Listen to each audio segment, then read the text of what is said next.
যারা বাজেটের মধ্যে অ্যাপ সাপোর্ট, ট্রান্সপারেন্সি এবং অ্যাগ্রেসিভ এনসি সহ ইয়ারবাডস চাচ্ছিলেন তাদের জন্য আজকের এই রিভিউটি। This is new Redmi Buds 5C পেয়ে যাবেন আমাদের মোশন ভিউতে এবং সাথে থাকছে 3 মাসের ব্র্যান্ড ওয়ারেন্টি। বক্স কন্টেন্ট হিসেবে থাকছে বাডস, এয়ার টিপস এবং একটি ইউজার ম্যানুয়াল। এয়ার টিপস গুলো স্মল সাইজ এবং লার্জ সাইজ আলাদা ভাবে দেওয়া ছিল, যেটা আমার কাছে খুবই ইন্টারেস্টিং লেগেছে। TWS এর কেসটি oval shape and round finish, যার কারণে আপনি হাতে বা পকেটে ক্যারি করতে পারবেন খুব সহজেই। এর বাডস গুলো খুবই লাইটওয়েট, যার কারণে এটা কানে পরা যাচ্ছিল খুব সহজভাবেই, which is a good side for this। এটার জন্য খুবই পলিশড একটা অ্যাপ রয়েছে and this is Xiaomi Earbuds, যার মাধ্যমে আপনি ANC on of, transparency mode এবং এর জেস্টার গুলোকে নিজের মতো করে কাস্টম করে নিতে পারবেন। ধরুন আপনার এখন লেফট সাইডের বাডসে ভলিউম আপ ডাউন করতে খুবই আনকমফোর্টেবল লাগছে, চাচ্ছেন লেফট সাইডে ক্লিক করার মাধ্যমে আপনি প্লে পজ অপশনটা সেট করতে, আপনি এই প্লে পজ অপশনটাকে সেট করে নিতে পারবেন Xiaomi Earbuds অ্যাপের মাধ্যমে। ব্যাপারটা খুবই ইন্টারেস্টিং লেগেছে আমার কাছে, আর নিজের মতো করে কাস্টম সাউন্ডের সুবিধা তো থাকছেই। ইয়ারবাডসটিতে থাকছে ব্লুটুথ ভার্সন 5.3 এন্ড 10 মিটার রেঞ্জে এর কানেক্টিভিটি নিয়ে কোনো প্যারা খেতে হয়নি।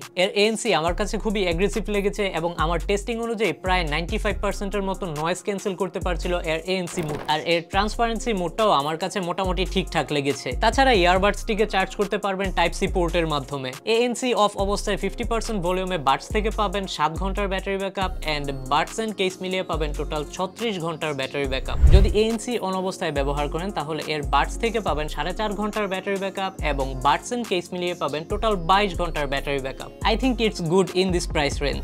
যদি এর সাউন্ড কোয়ালিটি নিয়ে আমি বলি, এটাতে রয়েছে 12.4 মিলিমিটারের বেস প্রো ড্রাইভার, যার সাউন্ড কোয়ালিটি আমার কাছে খুবই ভালো লেগেছে। এর বেস বেশ ক্লিয়ার এন্ড লাউড ছিল, আর আছে না যে ভয়েস এন্ড ইনস্ট্রুমেন্টের সাউন্ড একসাথে মিক্সড করে ফেলে, এটাতে কিন্তু এমন না। Instrument are voice part clear ছিল, সাথে মিড পার্টটাও ঠিকঠাক ছিল। আর এর বাডস গুলো IP54 ওয়াটার রেজিস্ট্যান্স রেটেড, যার কারণে হালকা ধুলো ময়লাতে এর কোনো ঝামেলা নেই। সো বাডসটি অনলাইনে পারচেস করতে ভিজিট করুন motionview.com.bd অথবা দেখে শুনে পারচেস করতে চাইলে চলে আসুন আমাদের যে কোনো আউটলেটে।